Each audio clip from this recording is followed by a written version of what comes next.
Hai, Assalamualaikum warahmatullahi wabarakatuh dan selamat pagi. Apa khabar semua? Saya harap semua berada dalam keadaan sihat dan bersedia untuk menjalankan PDPR kita pada hari ini. Okey, baiklah, kita sambung daripada tajuk yang lepas.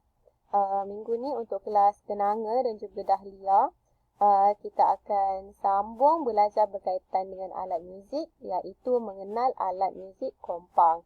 Okey, objektif pembelajaran kita pada hari ini ialah murid dapat menyatakan bunyi yang dihasilkan oleh alat muzik kompang. Okey. Sebelum kita masuk kepada tajuk tersebut, okey, baiklah, saya nak tanya, siapa dekat sini yang pernah nampak alat muzik kompang? Dan siapa dekat sini pernah memainkan alat muzik tersebut? Mesti ada antara kamu yang pernah nampak alat muzik ni ataupun juga pernah memainkan alat muzik kompang. Okey, baiklah, kita mula dengan tajuk kita pada hari ini. Okey, so siapa yang tak pernah nampak lagi kompang tu macam mana? Okey, ini ialah kompang. Okey, kompang ialah sejenis alat muzik tradisional yang sering dimainkan di majlis-majlis kerajaan seperti majlis perkahwinan, majlis berkatan dan majlis perasmian rasmi. Majlis perasmian. Okey. Siapa pernah nampak bila kita pergi kenduri kahwin ke ataupun kita ada majlis perasmian dekat sekolah ke, akan ada sekumpulan pelajar ataupun sekumpulan individu yang akan memainkan alat muzik kompang ni.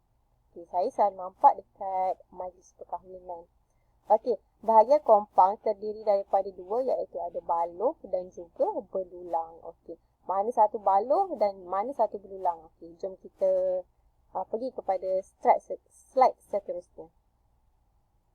Okey, bahagian-bahagian pada alat muzik kompang ada dua bahagian. Yang pertama ialah belulang dan yang kedua ialah baluh. Okey, belulang ialah bahagian kompang yang diperbuat daripada kulit kambing. Okey. Belulang ialah bahagian atas ni yang warna putih yang kita boleh nampak pada bahagian permukaan.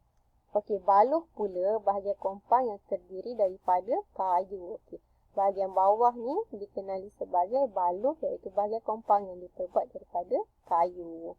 Okey, itu sahaja bahagian pada alat muzik kompang, iaitu belulang dan baluh. Senang je nak ingat belulang dan baluh. Okey, kita pergi ke slide seterusnya. Okey, yang ini ialah bagaimana cara untuk kita memegang alat muzik kompang. Okey, boleh tengok bahagian depan dan juga bahagian belakang. Okey, bahagian tangan kiri kita pegang kompang dan tangan kanan digunakan untuk memalu kompang. Okey, yang ini ialah bunyi yang dihasilkan daripada cara paluan kompang yang berbeza. Okey, yang ini jari dirapatkan dan dipalu pada bahagian tepi belulang dan menghasilkan bunyi boom. Okey, kalau kita tepuk dekat bahagian tepi ni menggunakan tangan, menggunakan jari, ia akan menghasilkan bunyi boom. Di manakala jari dijarak atau dikembangkan dengan memalu bahagian tengah belulang lalu menghasilkan bunyi pak. Okey, yang ni kalau kita tepuk bahagian tepi akan menghasilkan bunyi boom. Dan bila kita tepuk dengan tangan jari yang terbuka pada bahagian tengah kompang, ia akan menghasilkan bunyi pak. Okey, baiklah. Sekarang kita akan tengok video persembahan kompang.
Okey, baiklah.